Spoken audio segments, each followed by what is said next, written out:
तो hello guys, welcome to my new video. तो बिना किसी समय को बर्बाद किए हुए चलो हम इस चैप्टर को स्टार्ट करते हैं। आज का चैप्टर है सिविक्स का फर्स्ट चैप्टर, पावर शेयरिंग। तो पावर शेयरिंग के नाम से ही आपको एक क्वेश्चन आता होगा कि व्हाट इज पावर शेयरिंग। तो आंसर है power sharing is a technique to share the power in different level.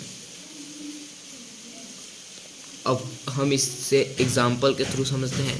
Central government पूरा पावर अकेले नहीं संभालता है, वो स्टेट गवर्नमेंट को कुछ पावर ट्रांसफ़र करता है और स्टेट गवर्नमेंट कुछ पावर लोकल गवर्नमेंट को भी ट्रांसफ़र करती है।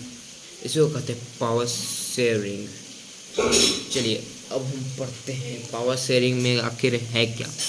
पावर शेयरिंग चैप्टर में दो कंट्री के बारे में बताया गया है, जिसका जो कंट्री का नाम है बेल्जियम एंड श्रीलंका। चलिए हम लोग बेल्जियम की बात करते हैं। बेल्जियम की बात करने से पहले हम बेल्जियम का मैप देख लेते हैं, वो कैसे दिखते हैं। तो लेट्स बिगिन।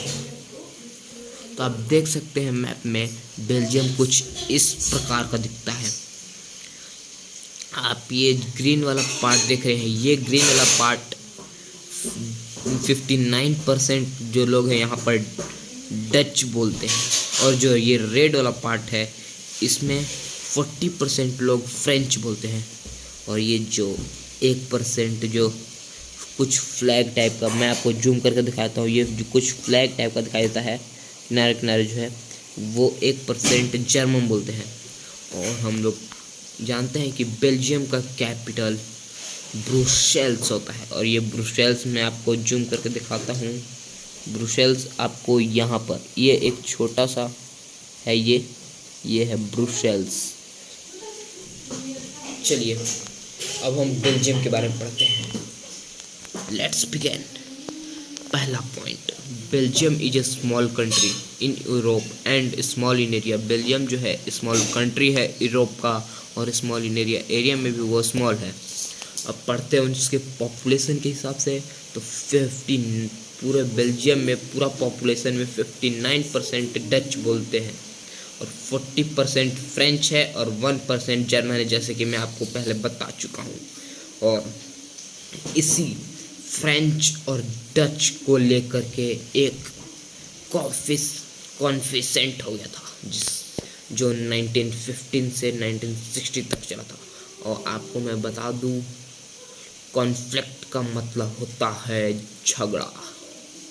तो अब हम लोग आगे बढ़ते हैं। तो हम लोग चलते हैं, अब इस झगड़े दोबारा ना हो इसके लिए एक 1917 से लेकर 1933 तक 4 बार कॉन्स्टिट्यूशन बदले गए बेल्जियम के। आप सोच सकते हैं 4 बार। चलिए अब हम लोग बात करते हैं बेल्जियम की गवर्नमेंट। बेल्जियम के पास 2 टाइप की गवर्नमेंट होती है, स्टेट गवर्नमेंट और सेंट्रल गवर्नमेंट और स्टेट गवर्नमेंट। और इस झगड़े को रोकने के लिए एक और गवर्नमेंट ने फॉर्म लिया, जिसका नाम था कम्युनिटी गवर्नमेंट। इस गवर्नमेंट में एजुकेशन से लेकर के लैंग्वेज से लेकर के सारे इश्यूज को सॉल्व किया जाता है। अब आपको तो बता ही दिया, बेल्जियम का कैपिटल ब्रुसेल्स। ब्रुसेल्स में 80% लोग फ्रेंच बोलते हैं और 20% लोग डच बोलते हैं। अब बेल्जियम की स्थिति अच्छी हो गई थी, अब वहाँ कोई भी झगड़ा वॉर नहीं होता था, इसलिए ब्रुसेल्स को हेडक्वार्टर घोषित कर दिया। तो thank you guys, welcome, thank you guys. अब हम लोग नेक्स्ट एपिसोड में मिलेंगे, और एक होमवर्क देना तो बाकी रह गया।